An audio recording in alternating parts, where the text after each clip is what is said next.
work, and why did you choose this type of medium? Well, this is really the first time that I would say I explored myself. Like I really turned the camera inward, more or less. And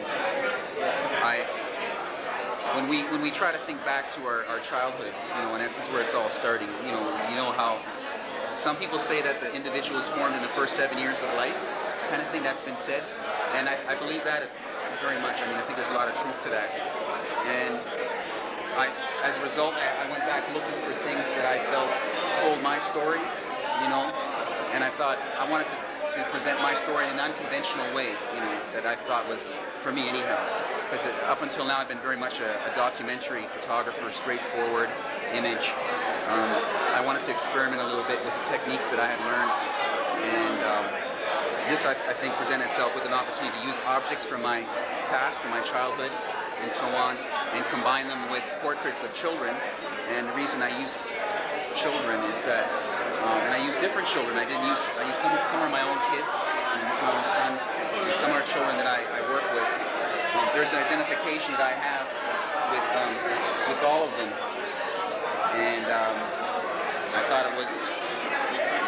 I think each person has a time in their life that they have a strong identification with a time period. Like some people really remember their adolescence as being kind of their marker years for whatever reason. For me, I think it was the pre-13 and under, where I felt that I was formed as an individual pretty much, and my adolescence was kind of a painful time, and maybe I chose to put that aside a little bit. This one is very, very autobiographical in that there's 3 generations represented in here. There's my biological father, myself, and my son is this large portrait here. And I thought that this was very important in taking stock of, the evolution of my family, and where it's come from. My father being West African, and the fact that I was born in North America, but conceived in Europe, and that's my German mother there. So there's a lot of layers there, and the ships, and this is a symbolic of the slave ships, and myself making the journey to North America. This, of course, is very symbolic of my schooling and the fact that I'm schooled in Toronto, born and raised in Toronto, schooled here, and it's reflective of the idea of how children in general are evaluated, because they're seen as people to be evaluated as opposed to the other way around. You don't ask a kid what they think of their school. That's what that's about. Again, these are kind of very much related. This is number 1 and number 2 in the series. This was the second one in the series, again relating very much to the school. And here we have a clash of cultures. My West African father, right, clashing with, the schooling that very much reflect a Eurocentric approach to learning. And so we have a German composer, but still, it's very much a part of me, right? Because that's my history, my German history. My Catholic upbringing comes out on this one here.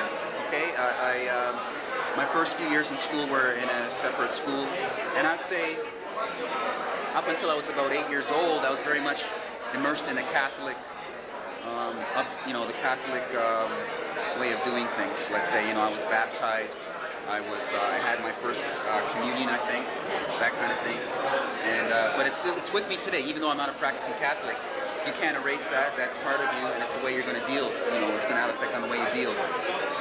This is less autobiographical and more social commentary. I don't know if you remember, about 2 years ago, the writer Gumi Abu Jamal, he was about to came very close to being executed, right? And he got a last-minute reprieve. And this is more or less in his honor, you could say, but with very much with him in mind, and the fact that through his journalism, through his writing, he's brought a lot of injustices to the fore, and he's paying the price for that. So, there are those among us that talk the talk, but he's an individual that walks the walk, and I thought that he deserved, and this is my, the pencil very much signifies his craft, which is journalism, and the fact that we can all be reborn through telling the truth, through telling the story. And do you have any other shows coming up or done? Well, recently? the Chatham Show. This has been a big year for me. I showed some of this work a few years ago at Metro Library. I have another large body of work, which is around the Regent Park housing complex, and I've been documenting that for the last 8 years.